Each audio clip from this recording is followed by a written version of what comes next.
नमस्कार माझ्या विद्यार्थी मी इंजिनियर सचिन पुन्हा एकदा तुमचे स्वागत करतो आपल्या इलेक्ट्रिकल नॉलेज या चॅनलवरती। तर एक चॅनल न म्हणता विद्यार्थी मित्रांनो आपला एक परिवार आहे आणि जवळपास आता 10,000 लोकांचा परिवार आपला होणार आहे। तर विद्यार्थी मित्रांनो या परिवारामध्ये मी तुमचं स्वागत करतो आणि एक महत्त्वाची न्यूज तुमच्यासाठी घेऊन आलेलो आहे आणि या ज्या छोट्या मोठे जे व्हिडिओ बनवत असतो ना ते तुमच्यासाठी अत्यंत महत्त्वाचे ठरणार आहेत। तर महाराष्ट्रातील प्रत्येक विद्यार्थ्यापर्यंत आपला हा व्हिडिओ पोहोचला पाहिजे किंवा ही माहिती पोहोचली पाहिजे हा आपला उद्देश असतो। तर आरआरबी मध्ये ज्या रिक्रुटमेंट आलेले आहे असिस्टंट लोको पायलट असो टेक्निशियन असो वा ज्युनियर इंजिनियर असो तर या 2024 मध्ये ज्या पण रिक्रुटमेंट आलाय त्याच्यासाठी कुठलाही नोटिफिकेशन येत असेल किंवा कुठलाही नोटीस येत असेल ना तर त्याची माहिती ना आपण आपल्या चॅनलच्या द्वारे सर्वात आधी महाराष्ट्रातील विद्यार्थ्यांकरिता देण्याचा प्रयत्न करीत असतो। तर इथे दिसत असेल तुम्हाला थंबनेल वरती railway assistant loco pilot technician आणि ज्युनियर इंजिनियर भरती 2024। तर बघा ITI डिप्लोमा आणि डिग्रीच्या विद्यार्थ्यांनी एकदा हे नक्की करा। तर काय करायचंय तुम्हाला तर रेल्वेची एक तयारी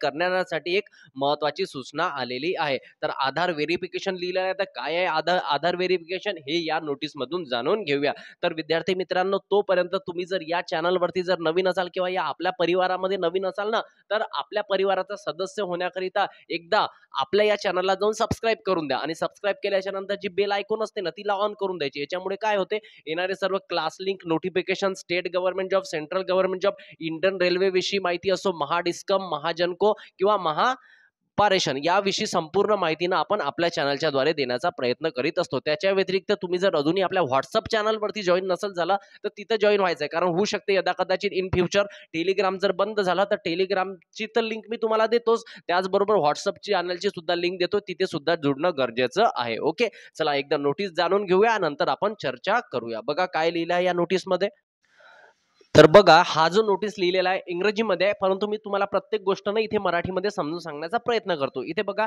आजच्या डेटलाच हा नोटीस आलेला काय लिहिलं आहे government of India ministry of railway railway recruitment board important notice म्हणजे महत्वाची सूचना तुमच्यासाठी आहे। आता इथे काय लिहिलेलं आहे अटेन्शन टू अप्लिकंट्स अटेन्शन म्हणजे त्यांना सावधान केलं जाते अप्लिकंट्स किंवा जे कॅन्डिडेट्स आहेत त्यांना CN टू बी इश्यू कोणत्या वर्षी 2024 साली with regard to Aadhaar verification 2024 साली ज्या पण रिक्रुटमेंट आलेल्या आहेत किंवा समोर येणार आहेत त्यांना त्यांच्यासाठी आधार व्हेरिफिकेशन खूपच महत्त्वाचं ठरणार आहे। आता इथे काय काय लिहिलं आहे एक एक पॉईंट तुम्हाला समजून सांगण्याचा प्रयत्न करतोय। आधी पहिला पॉईंट बघा applicants candidate are advise to speed 1.5 times करून घ्या जेणेकरून तुम्हाला वेळ तुमचा वाया जाणार नाही। बघा ठीक आहे चला applicants and candidate are advise to authenticate their identification through Aadhaar verification applicant किंवा कॅन्डिडेट जे असतात त्यांना असा सल्ला दिला जातो की तुमचं आयडेंटिफिकेशन आधार व्हेरिफिकेशन थ्रू करायचं आहे। तर while applying for various centralize employment notice जेवढ्याही सेंट्रलाइज एम्प्लॉयमेंट नोटीस असतात त्या आरआरबीने इश्यू केलेल्या आहेत submitting RRB application through the Aadhaar verification mode म्हणजे विद्यार्थी मित्रांनो तुम्हाला जेही अप्लिकेशन जे आहे तुम्हाला फॉर्म जो फिलअप करायचा आहे त्या आधार व्हेरिफिकेशनच्या द्वारेच भरायचा आहे आणि ही facility smooth entry to examination ही फॅसिलिटी कशासाठी आहे की तुम्हाला तिथे एक्झामिनेशन सेंटरवर गेल्याच्या नंतर मग तुम्हाला लाईन लावा लंबी मोठी जात लाईन त्यामध्ये तुमचा वेळ जातो आणि तिथे आधार व्हेरिफिकेशन होत नाही कोणाचा अंगुठा लागत नाही तर ही प्रक्रिया होता कामा नये म्हणून काय केलं त्यांनी सांगितलं आहे की तुम्हाला स्मूथ एंट्री मिळाली पाहिजे एक्झामिनेशन सेंटरमध्ये म्हणून यासाठी streamline the post exam process for applicant या प्रोसेसमध्ये तुम्हाला एकदम इझिली तुम्हाला एक्झामिनेशन सेंटरमध्ये एंट्री मिळाली पाहिजे कुठल्याही प्रकारचा अडथळा निर्माण नाही झाला पाहिजे म्हणून त्यांनी इथे सांगितलं की तुम्ही आधार व्हेरिफिकेशन करावं असं त्यांनी क्लिअरली मेन्शन केलेलं आहे।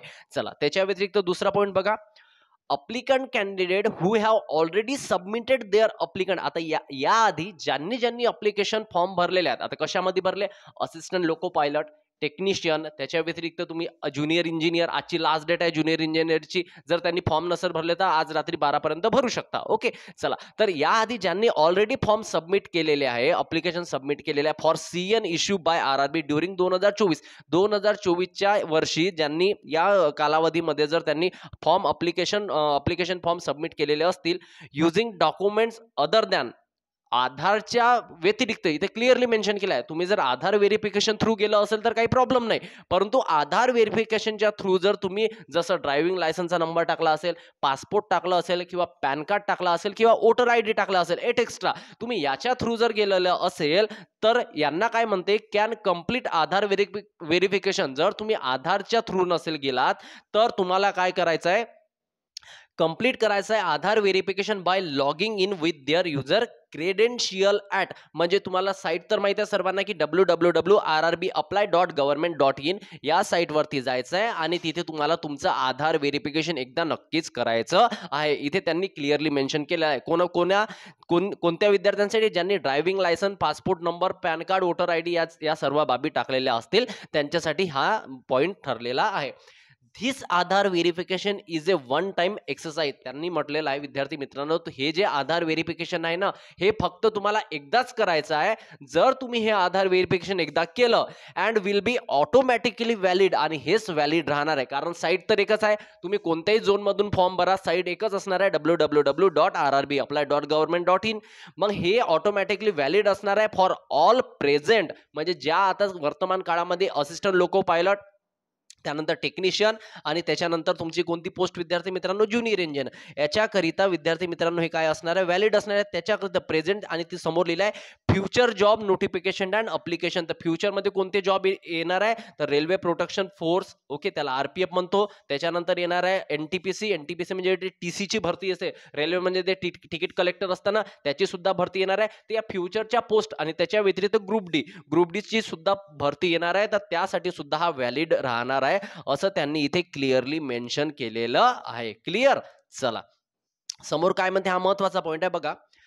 RRB will not save or share Aadhaar details with any third party. Clearly mention केलेलं आहे की RRB कुठल्याही प्रकारे आधार कार्ड सेव्ह करत नाही, परंतु टाकल्याच्या नंतर तर सेव्ह होईलच, पण यांनी म्हटलेलं आहे की सेव्ह होणार नाही, आणि सेव्ह जर झाला तर कुठल्याही प्रकारे तो तुमचा आधार जे डिटेल्स आहे ते कुणालाही शेअर करता येणार नाही, कोणाला, थर्ड पार्टीला. or use them for any purpose other than the objective of the respective CN. म्हणजे जर तुम्हाला तुमच्या आधारचा जर उपयोग करायचा असेल तर जे CN नंबर ज्या पण वॅकन्सी आलेल्या आहे त्यामध्ये त्यांचा उपयोग केला जाईल, त्याच्या व्यतिरिक्त तुमच्या आधार कार्डचा कुठेही यूज केला जाणार नाही, तुमचं आधार कार्डचे डिटेल्स कुठल्याही थर्ड पार्टीला दिले जाणार नाही असं त्यांनी मेन्शन केलेलं आहे. चौथा पॉइंट बघा, candidates are advised to refer only to the website of RRB for latest update. तर कॅन्डिडेटला सांगितलंय की तुम्ही असल्या प्रकारचे नोटीस सुद्धा फेक असू शकतात, तर त्यांना काय करायचं आहे, रेग्युलरली अशी ॲडवाइस किंवा असा सल्ला दिला जातो की तुम्हाला रेग्युलरली वेबसाईट काय करायचे, फॉलो करायचे लेटेस्ट अपडेटसाठी ऑन रिक्रुटमेंट प्रोसेस, जेवढी रिक्रुटमेंट प्रोसेस आहे त्यासाठी. Please do not mislead by unauthenticate source. तुम्हाला जर कोणी मिसलीड करत असेल ना, अनऑथेंटिकेट सोर्स, तर त्यापासून तुम्हाला सावध राहायचं आहे. ओके, चला आजची डेट दिसते तुम्हाला 29/8/2024, चेअरमॅन रेल्वे रिक्रुटमेंट बोर्ड. इथे इम्पॉर्टंट नोट लिहिलेलंच असते, लिहिलेला आहे behaviour of the touts who may misguide करत असेल कॅन्डिडेटला विथ द फॉल्स प्रॉमिस करत असेल, चुकीचे promise, getting them selected for the illegal consideration करीत असेल. The recruitment process in the RRB exam, इथे लिहिलेला आहे जी रिक्रुटमेंट प्रोसेस असताना रेल्वे रिक्रुटमेंटची ती फुल्ली कॉम्प्युटराइज असते, म्हणजे CBT एक्झाम होते, प्री मेन्स जे पण असते ते फुल्ली कॉम्प्युटराइज आहे. And the selection is base purely on the merit of the candidate. म्हणजे तुम्हाला काय करायचं आहे, निवड अभ्यास करायचा आहे, मेरिटवर यायचं आहे, तेव्हा तुमची जॉब लागणार आहे. तुम्हाला कुठेही मिसगाईड करत असेल तर त्यामध्ये तुम्हाला पडायचं नाही आहे, इथे क्लिअरली त्यांनी लिहिलेलं आहे. ओके, चला हा तुमचा नोटीस होता विद्यार्थी मित्रांनो, कशाचा, इंडियन रेल्वेकडून तुमच्याकरिता आलेला होता. हा मी आपल्या चॅनलच्या द्वारे आपल्या परिवाराकरिता मी आणलेला आहे. ओके, चला राजो, जर खरंच व्हिडिओ आवडला असेल ना, एक लाईक करून देत चला ना, तुम्ही लाईक नाही करत, दिल से लाईक कर दो यार. आणि हा लाईक केल्याच्या नंतर होत असेल तर आपल्या मित्रांना शेअर सुद्धा करण्याचा प्रयत्न करायचा. ओके, चला भेटूया आता पुढच्या व्हिडिओमध्ये नवीन एक अपडेट घेऊन, नवीन एक माहिती घेऊन मी तुमच्या समोर लवकरच येईल. तोपर्यंत बाय.